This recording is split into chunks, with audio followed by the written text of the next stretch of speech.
Hello and welcome back to the Deep Dive. We're so glad to have you with us today because we are doing something. Well, something I honestly didn't think would work when we first pitched it. Usually we're wading through these 400-page management books or, stack of academic journals. But today, we're looking at a single page. It is a deceptively small source material today, just a one-page glossary of workplace vocabulary. Right. And my first thought was, okay, are we just reading a dictionary? Yeah. But then I actually sat down with it. Yeah. And I realized this isn't a vocabulary list. It's like looking at the source code of our daily lives. Yeah. The matrix code for the 9 to 5. That is a perfect way to put it. You think you know these words, salary boss, holiday, but when you look at the specific definitions in this source, they stop being just words. Yeah, they become concepts. Exactly. They describe the architecture of our stress, our bank accounts, our ambitions, and, well, ultimately, whether we're happy or miserable. It felt like a roadmap. We've got everything in here from the highs of getting a bonus to the absolute lows of redundancies. It's the full life cycle of the modern employee. And our mission today is to unpack these terms. We aren't here to teach you English. We're here to decode the reality behind the words. Right. We want to understand what they actually imply for you, the listener, whether you're managing a team or, desperately refreshing your email looking for a job offer. Or just trying to survive a Tuesday without screaming. I think we've all been there. Speaking of surviving Tuesday, looking at this list, I found myself asking a very uncomfortable question.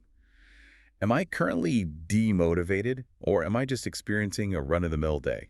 It's a fine line. It really is. But let's start with the big one, the Holy Grail, the thing every company website claims to offer, job satisfaction. The ultimate goal, and the definition we have here is quite specific and, I think, a bit demanding. The source defines job satisfaction as a feeling that your job is worth doing and fulfills you. Worth doing. That's a heavy phrase. It doesn't say a job that pays the bills. No. It doesn't say a job that is easy. It says worth doing. Exactly. It shifts the metric from external rewards to internal value. It implies a kind of moral or emotional weight. So if you're just trading hours for dollars, you might have a job. But by this definition, you do not have job satisfaction. That's a high bar. And what I found fascinating is how the source immediately ties this internal feeling to the external environment. You can't really talk about your own satisfaction without talking about staff morale. Right. And look closely at how staff morale is defined here. It's the amount of confidence felt by a person or group. Confidence. That stood out to me too. Mm-hmm. Usually when we hear morale, we think happiness or, is everyone smiling? But confidence is different. It's much more functional. If a team has high morale, it means they have confidence in the mission, confidence in the leadership, confidence that the ship isn't sinking. And that confidence feeds directly into your individual sense that the job is worth doing. It's a feedback loop. Exactly. If the team is confident, you feel fulfilled. If you feel fulfilled, the team gets stronger. But let's look at the flip side. When that loop breaks, when the job definitely does not feel worth doing, then you enter the territory of being demotivated. And the source is very polite about it. Very. It defines it as feeling less enthusiastic about work. Less enthusiastic. Yep. That is such a British, understated way of describing that feeling, where you're staring at your screen and your soul is slowly leaving your body. It captures that slow drain of energy. It's not necessarily anger, it's apathy. And usually when people feel demotivated, they start looking for an escape hatch, or they start obsessing over another major concept on our list. Work-life balance. Oh, man. The big one. I stopped cold when I read the definition for this in the source. I think we need to really unpack this one because it reveals so much about how we view labor in the modern world. It really does. The source defines work-life balance as the amount of time spent working compared to the amount of time spent doing things you enjoy. Compared to the amount of time spent doing things you enjoy. That is bleak. It is fundamentally a binary setup. On one side, you have work. On the other side, you have enjoyment. And the implication is that never the twain shall meet. Precisely. It essentially admits that work is not something you enjoy. Right. It's the penalty you pay to get to the enjoyment part of your life. And the balance is just damage control. It's just trying to make sure the misery side of the scale doesn't crush the fun side. It's a somewhat depressing worldview, isn't it? If you spend 40, 50, even 60 hours a week working, and the definition of your life says that time doesn't count as things you enjoy, you're effectively wishing away the majority of your adult existence. It makes you realize why that definition of job satisfaction, the feeling that it's worth doing, Yeah. is so rare and so valuable. Exactly. Because without it, you were just trapped in that binary trading time for survival. And if you are stuck in that trap, your days probably feel, to use another great term from the list, run-of-the-mill. Ordinary, not special or exciting. Which is fine occasionally. I mean, we can't be saving the world every Tuesday. But if your entire career is run-of-the-mill, that demotivation sets in hard. So what's the fix? Well, the source does offer a remedy for the mundane day. It points us toward teamwork. Working together for a common purpose. That common purpose is the key. Even if the task is boring, moving boxes or auditing spreadsheets, if you're doing it for a shared goal with people you trust, It changes the psychology. it does. It builds that staff morale. It stops you from being isolated in your boredom. It's that we're in the trenches together mentality. Okay, speaking of the environment we work in, I want to pick a bone with job advertisements for a second. Oh, this should be good. Because I found two terms in this list that recruiters use constantly, and I think they try to trick us with them. We have fast-moving, and we have dynamic. Oh, this is a crucial distinction. In a job ad, they look like synonyms. Come work in our fast-moving, dynamic environment. Sounds exciting. But the definitions in our source paint two very different pictures. Okay, let's break them down. Fast-moving is defined as developing or changing very quickly. Which, if you really think about it, implies reactivity. Speed. Speed, yes. And usually, in a business context, speed equals stress. It suggests a lack of stability. You're constantly sprinting just to stay in the same place. It sounds like chaos. It sounds like burnout waiting to happen. Now compare that to dynamic. Dynamic is defined as continuously developing. Continuously developing. That sounds so much healthier. It does. Continuously developing suggests evolution, Yeah. growth. It's moving forward, but with purpose, not just velocity. So for everyone listening, here is your decoder ring. Yeah. If you're in an interview and they say it's a fast-moving environment, Maybe hear that as we're disorganized and stressed. and if they say dynamic, maybe that means there's actually room for you to grow. It's a vital filter to have. But look, we can talk about feelings and purpose all day. Eventually, we have to talk about the bottom line. Why we actually show up. We work for the financial reward, or as the source bluntly puts it, money gained.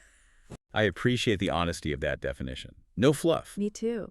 But there is a wonderful informal phrase in the list for when that reward isn't quite enough. The classic, overworked and underpaid. The source calls it an informal, humorous, fixed expression, which I think is funny in itself, calling it humorous. It's usually laughter through tears, isn't it? Oh, absolutely. It's that grim workplace humor, working too much for too little money. I feel like that should be the official slogan of the modern workforce. It certainly captures the zeitgeist, but let's actually look at the mechanics of pay, because the source breaks down the different ways you actually get that money. And this is huge for negotiation. It is. First, we have the salary increments, defined as regular increases or rises in pay each year. The key word there is regular. This is structural. Right. It's often about inflation or tenure. You survived another year, you haven't been fired, here is your 2%. It's passive. It's the thank you for existing raise, as opposed to Performance-related pay, which is active. Pay rises that depend on how well you do your job. This is meritocratic. If you're in a dynamic workplace, you want this. You want your effort to translate directly to capital. And then the cherry on top, the annual bonus. Extra money paid once a year, usually based on good performance. It's interesting how these three things shape behavior differently. Increments keep you loyal, or at least stagnant. Performance pay makes you work harder. Bonuses make you stay until Christmas. That is a cynical but very accurate way to put it. It's all behavior modification through vocabulary. Now, here's a distinction that I think trips everyone up. I know I use them interchangeably all the time. Perks versus benefits. This is a classic mix-up, but the source draws a hard line based on formality. Benefits are defined as formal extra things received apart from salary. Formal, so things written into the core contract. Exactly. Things like your pension scheme, maybe your core health coverage. These are the safety nets. Whereas perks. The source defines perks as informal, extra things received apart from salary, such as a car or health insurance. Wait, it lists health insurance as a perk? And a car. In this specific glossary, yes. And I think the distinction they're making with informal suggests these are things that might be specific to a role or a level. I see. Not every employee gets the company car. It's a sweetener. So a benefit is something the company provides because it has to, or it's standard policy for everyone. A perk is the fancy espresso machine or the gym membership. Exactly. Benefits keep you safe. Perks make you feel special. And companies often use perks to distract you from the fact that the benefits or the salary aren't great. Here, have a ping pong table. Please don't ask about the pension plan. Precisely. And then there's the one part of compensation that isn't money or things. It's time. Holiday entitlement. The number of days you have the right to take as holiday. I want to double-click on the word right in that definition. It is the most important word in the sentence. It's not a request. It's not a favor from your boss. It is an entitlement. It is part of your compensation package. If you don't take your holiday, you are essentially donating money back to your employer. You're working for free. And you are likely destroying your work-life balance and risking becoming demotivated. It's all connected. Speaking of taking time off, the source has a specific section on leaves. And this is where the vocabulary list stops being about business and starts being about, well, biology and life. It is. These are the moments where the workplace has to pause and acknowledge that the worker is a human being. We have maternity leave, defined as time away from work to prepare for and look after a new baby. Standard. But then we have paternity leave. And I notice the definition here is quite specific. It is. It says, time away from work for men to prepare for and look after a new baby. It's interesting to see the gendered language codified like that. It reflects a certain structure of the workplace and society that implies the roles are distinct. And then we have adoption leave, which covers time away to look after an adopted child. What these terms really represent is the intersection of life and labor. It's the contract saying, we own your time, except for these specific life-altering moments. Right, and it brings up the question of security. We tolerate the run-of-the-mill days and the fast-moving stress because we want safety. We want job stability. Not likely to change. That's the dream. It's the opposite of a short-term position. Which the source simply defines as immediate, the opposite of long-term. But as we all know, sometimes stability is an illusion. And we have to talk about the most painful section of this vocabulary list, the R word. Redundancies. This is the dark cloud hanging over the definitions. Yeah. The source defines voluntary or compulsory redundancies as people losing their jobs, either by offering to leave or by having no choice. Having no choice. It's terrifying how sanitized the language of business is. Redundancy. It makes you sound like an obsolete part of the machine. That's exactly what the word implies. You are redundant. Like a spare wire that doesn't connect to anything anymore. It strips away the humanity. And notice the distinction. Voluntary means you jump. Compulsory means you are pushed. And think about the people who are left behind. The survivors. The source has a term for them too, and it's so evocative. The skeleton staff. It's such a vivid, almost gothic image, isn't it? Sounds like a horror movie. The return of the skeleton staff. The definition is the minimum number of workers needed to keep a business operating. Just the bare bones. Imagine the atmosphere in that office. We talked about staff morale earlier. What is the morale of a skeleton staff? It's likely non-existent. You've seen your colleagues leave. You are probably overworked and underpaid because you're doing the work of the people who were let go. The job satisfaction is gone. It's just survival mode. It really shows you how fragile that ecosystem is. You can't just pull one lever like cutting costs with redundancies without destroying the other levers like morale and balance. The house of cards. Exactly. So we've talked about the end of the life cycle, leaving the job. Let's rewind all the way to the start, the hope, the beginning. Getting in the door. Right. The source makes a really subtle distinction between two ways of hunting for work. Seeking a career in versus looking to work in. This is a nuance that I wish every university graduate understood. Seeking a career in is defined as looking for a professional path in a specific field. A professional path. Yeah. That implies a trajectory, a ladder. Yes. It implies long-term intent. I am seeking a career in finance. That means I want to be a CFO one day. Okay. Compare that to looking to work in. The definition is considering or planning to work in a certain area. It feels much more temporary, more tactical. Exactly. I'm looking to work in retail. That usually means I need a job right now. It doesn't necessarily mean I want to be the regional manager of this store in 10 years. So words matter. If you're writing a cover letter, knowing the difference between career and work sets the tone for how the employer sees you. Absolutely. Are you an investment or are you a resource? And once you decide you are an investment, you have to face the final boss. The interview panel. The group of people responsible for interviewing someone for a job. I've always hated the word panel. It sounds like a jury, like you're on trial. In a way, you are. They are judging your suitability. But I always tell people to flip the script. How so? If we go back to our earlier definitions, staff morale, dynamic environment, job satisfaction, the interview panel is your chance to investigate them. That's a great point. You are interviewing them to see if they're a fast-moving burnout factory or a dynamic growth engine. Precisely. You are looking for the red flags hidden in their vocabulary. So we've gone from the interview panel, survived redundancies, and hopefully found some job satisfaction. And all of this happens in the workplace. Which the source defines with almost comedic simplicity, the place where you work. It's funny because the place where you work used to be a very specific building with a desk.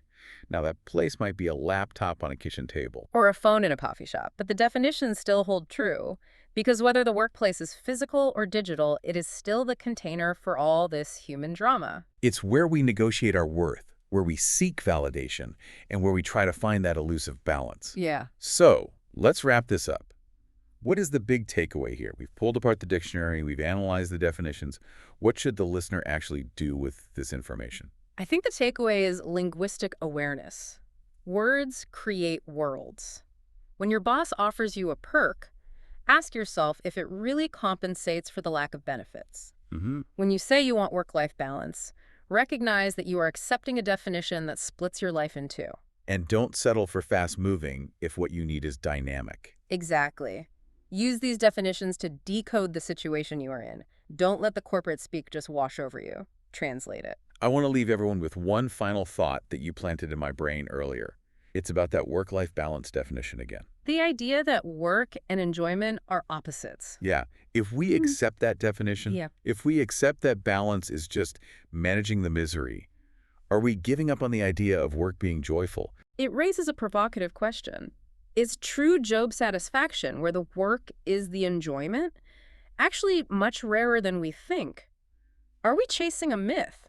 Or should we be rewriting the definition entirely to integrate the two? Maybe that's the real goal. To reach a point where you don't need to balance the work against the life because the work is part of the life. That would be the ultimate deep dive. I think so. Something to chew on during your commute or while you sit at your desk on a run-of-the-mill Wednesday. Thank you so much for joining us on this exploration of the workplace lexicon. We hope you'll never look at a job ad the same way again. It's been a pleasure. We'll see you next time. Keep decoding.